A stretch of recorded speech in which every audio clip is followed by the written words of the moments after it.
اب معجزات کے ذریعے سے، مبشرات کے ذریعے سے ان لوگوں تک یعنی اتمام حجت کیا، لیکن اس کے باوجود جو نہیں مانے تو قرآن کہتا ہے کہ وما تفرق الذین اوتوا الکتاب الا من بعد ما جاءتهم البینہ۔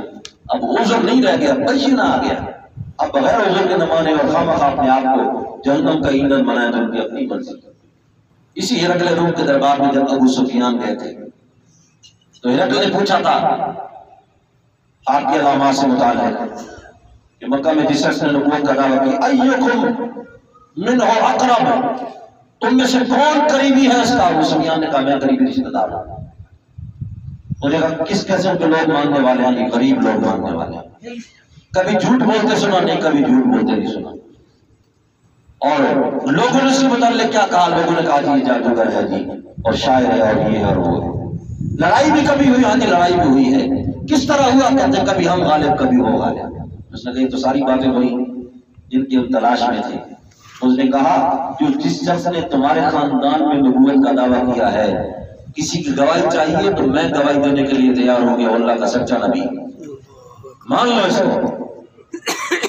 کیسے مانے؟ وہ تو کہتا میں نے آسمان کی سیر کی ہے، میں نے آسمان کی سیر کی ہے، معراج کا وہ دعویٰ کرتا ہے۔ کہتا میں آپ دونوں نے دیکھا نا، دیکھو ہرقل متاثر ہو رہا ہے، اس وقت تک ابو سفیان بھی مسلمان نہیں تھے، یہ بادشاہ ہرقل روم متاثر ہو گئے تو مسلمان تو پھر بہت مضبوط ہو جائیں گے۔ ان کا بھلا یہ بھی کوئی ماننے والی بات ہے؟ وہ کہتے ہیں میں مکہ سے چلا اور پھر شام میں آیا، بیت المقدس میں میں نے نماز پڑھی اور اس کے بعد پھر آسمانوں کی سیر کی، بھلا یہ بھی کوئی ممکن بات ہے؟ اس کا بھی مطلب بھی ہو سکتا ہے؟ ہرقل نے اپنے دربار کے لوگوں کو کہا کہ بتلاؤ، آپ علماء بھی بیٹھے ہیں، اگر کوئی شخص اس بات کا دعویٰ کرے تو سچ ہوگی یا جھوٹ ہوگی؟ ایک آدمی اٹھ کے کھڑا ہوا، اس نے کہا اور میں کچھ نہیں جانتا، لیکن اتنا پتا ہے کہ کس رات کے واقعہ کا یہ ذکر کر رہے ہیں۔ اتفاق کی بات، اس رات میں مسجد اقصی میں موجود تھا، مسجد اقصی کے اندر تھا۔ کیوں جی؟ کہتے ہیں میں اپنے کسی کام سے بیت المقدس گیا ہوا تھا اور میں نے وہاں وقت گزارنا تھا، اور پھر کہتے ہیں کہ رات کا جب وقت ہوا اور میں اندر لیٹا ہوا تھا، جو خادم تھا اس نے کہا جی میں نے باہر کنڈی لگانی ہے۔ میں نے کہا نہیں، میں تو اندر ہی سوں گا۔ اس نے کہا جی اگر خواہ اندر ہی سونا ہے تو پھر اس طرح کرو کہ دروازے کے اندر بالکل قریب سو جاؤ، تاکہ اگر کوئی شخص اندر جائے، جو وہاں پر بھی قیمتی چیزیں تھیں اندر، تو تمہیں معلوم ہو جانا چاہیے کہ اندر کوئی جا رہا تھا۔ کہتا میں وہاں پر سو گیا، لیکن صبح کے وقت آ کر دیکھا، یعنی رات ایک جاگ آ گئی اور پھر وہ خادم آیا اور اس کو بھی وہاں تھا۔ ہم نے دروازہ ہلانے جلانے کی کوشش کی، دروازہ نہیں ہلتا تھا، اپنی جگہ پہ بالکل ٹھوس ہو گیا۔ اس نے کہا یہ تو بڑی عجیب بات ہے، دروازہ بند ہی نہیں ہو رہا۔ اب ہم کاریگروں کو بلوایا راتوں رات، کیونکہ مسجد اقصی کا معاملہ عام ترین معاملہ تھا، اس کا دروازہ بند نہیں ہو رہا۔ کاریگر آئے، انہوں نے اپنی کوشش کی، کسی سے وہ ہلا ہی نہیں اپنی جگہ سے، جیسے اوپر کا بیم جو ہے وہ نیچے دب جاتا ہے، اس طرح وہ کر کے کہتے ہو میں اسی طریقے سے لیٹ گیا حفاظت کی نیت کے ساتھ، اور خادم چلا گیا، اور پھر جب صبح ہوئی دروازے کو ہاتھ لگا تو آرام سے بند ہو گیا۔ رات کو بند نہیں ہو رہا تھا اور صبح کو بند ہو گیا۔ پھر مجھے خادم نے کہا کہ دو باتیں آج کی رات میں عجیب ہوئی، ایک بات تو یہ دروازے والی ہے کہ رات کو کاریگروں سے بھی نہیں کھولتا اور صبح آسانی سے بند ہو جاتا ہے، اور دوسری بات یہ کہ یہاں پر ایک چٹان ہے کہ جس میں ایک نئے سوراخ کا ہمیں انتظار تھا کہ ایک نبی آئے گا اور اس کی سواری یہاں بندھی جائے گی، اور وہ ایک سوراخ نیا ہوگا جو جبریل اپنی انگلی کے ذریعے سے اس کے اندر سوراخ کرے گا اور اس میں سواری کی رسی کو باندھا جائے گا۔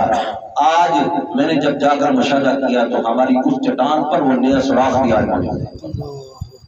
انہوں نے کہا اگر اس بات کو یہ بھائی سمجھتے ہیں تو اس کی گواہی دینے کے لیے تو میں تیار ہوں کہ کم از کم کتنا مشاہدہ تو میں کر چکا ہوں کہ نبی آخر الزمان اگر اس نے معراج کا دعویٰ کیا ہے تو معراج بھی ہو چکی ہے اور وہ آسمانی کتابوں کی علامات کے مطابق ہو چکی ہے، لیکن اس کے باوجود انہوں نے نہیں مانا۔ اور اس کے بعد پھر اس نے پیغام بھیجا آپ کی طرف، اس نے کہا جی دیکھیں ہم جنگ آپ سے نہیں کرنا چاہتے۔ آپ نے میں دیکھو ہم تو انتظار میں بیٹھے ہیں، اگر جنگ کرنا چاہتے ہو تو آؤ۔ انہوں نے کہا جی ہم کبھی جنگ نہیں کریں گے، آپ بے شک 2 سال بیٹھے رہے آپ ادھر تبوک نہیں رہے، تقریباً 200-250 کلومیٹر درمیان میں فاصلہ اس نے رکھا۔ انہوں نے کہا جی ہم آگے نہیں آتے، پیغام درمیان میں آتے جاتے۔ اس نے کہا آپ وہیں بیٹھے رہیں، ہم آپ کی خدمت بھی کریں گے، آپ کی عزت تقریب کریں گے، لیکن جنگ نہیں کریں گے۔ اور میں جب جنگ تم نہیں کرتے ہو تو خون خرابہ ہم بھی کرنے کے شوقین۔ چلو واپس چلتے ہیں، ہم نے دعوت دے دی تھی اور دعوت دی، بس اتنی بات ہوئی کہ غزوہ تبوک تھا، لیکن اس راستے کی مشقتیں اور یہ چیزیں یہ الگ ہے۔ آپ واپس چلے وہاں سے۔ جب واپس آیا آپ نے فرمایا راستے میں کہ آگے راستے میں وشم نامی ایک جگہ پر چشمہ آئے گا، خبردار اگر تم میں سے کوئی پہلے پہنچ جائے ہمارا انتظار کریں، اس میں سے پانی کوئی نہ لے۔ اپنے منافقین اندر اس وقت غزوے میں موجود تھے، آئندہ ان کو توفیق نہیں ہوئی اس کے بعد کسی جہاد میں غزوے میں شریک نہیں ہوئی۔ اب انہوں نے سنا دوڑ لگا دی، پانی تک پہلے پہنچ جائے، جلدی پانی ہم بھر لیں۔ جب گئے تو پانی اس کا تھوڑا معمولی پانی تھا، رسنے والا پانی کچھ جمع بھی ہو گیا تھا۔ انہوں نے وہ پانی جو ہے وہ وہاں سے اکٹھا کر لیا، استعمال کر لیا، اور جو چشمے کا جو سوراخ تھا اس کے اندر کیچڑ ہوتے رہے، گریدتے رہے اس کو، اور پورا ایک دن پہلے وہ پہنچ گیا اور ایک دن پورا پانی اس طرح گرید کے نکالتے رہے۔ جب آپ واپس وہاں پر پہنچے اس جگہ پر تو آپ ان کے ساتھ ناراضگی کا اظہار فرمایا، فرمایا ما زلتما تبوکان منذ اليوم، فرمایا کہ تم پورا ایک دن تک اس کے اندر یہ تیر کے ساتھ اس کو گریدتے رہے ہو۔ تو بعض علماء نے یہ لکھا کہ تبوک کو تبوک اس لیے کہا جاتا ہے کہ اس کے اندر وہ چشمہ تھا کہ جس کے اندر آپ نے یہ الفاظ ارشاد فرمائے تھے، جس کے مطابق عربی زبان میں با کا یبوک کو بوکن اس کا معنی ہوتا ہے گریدنا زمین کے اندر، اور آپ نے چونکہ وہاں پر یہ الفاظ بولے ما زلتما تبوکان منذ اليوم، فرمایا کہ پورا دن تم اس کے اندر گریدتے رہے ہو، وہیں سے یہ لفظ تبوک بن گیا۔ اللہ رب العزت اپنے نبی صلی اللہ علیہ وسلم کی زبان مبارک سے نکلی الفاظ جو ہیں ان کا بھی باز آتا ہے، اب اس سے وہ پورے میدان کا نام تبوک ہو گیا اور آج تک اس کا نام تبوک ہے۔ آپ نے ان کے ساتھ غصے کا اظہار فرمایا، اس کے بعد آپ نے جو کچا پانی تھا اس کو لیا اور اس میں سے آپ نے کچھ لعاب دہن ڈالا اور اس کے بعد پھر اس کے اندر سوراخ کے اوپر ڈالا۔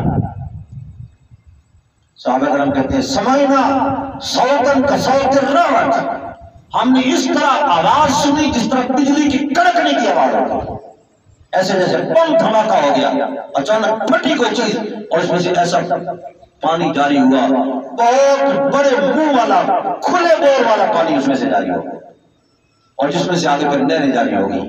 آپ فرمایا کہ اگر یہ شرارت نہ کرتے اور پہلے نہ آتے یہاں پر لجرا نہرا عظیما یکفی للعرب، فرمایا کہ بڑی نہر جاری ہو جاتی جو کہ پورے جزیرہ عرب کے لیے کافی ہو جاتی، لیکن اب اگر نکلا ہے یہ پانی کا چشمہ تو اتنا محدود نہیں ہوگا، یہ اس علاقے کو سراب یہ کرے گا۔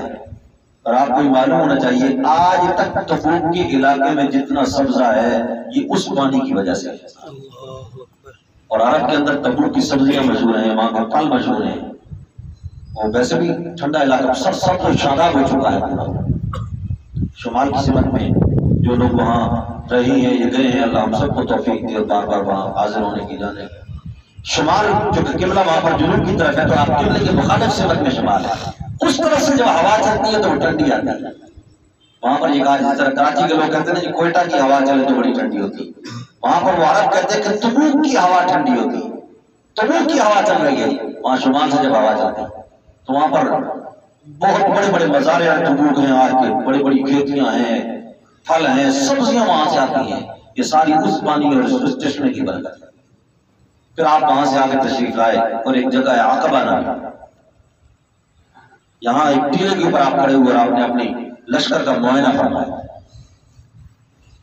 لشکر کا آپ معائنہ کر رہے ہیں اور آپ نے دو صحابہ کو ساتھ کھڑا کیا، حذیفہ ابن یمان، عمار ابن یاسر رضی اللہ عنہ، فرمایا کہ یہاں کھڑے رہو، کسی کو اوپر نہیں آنے دیں۔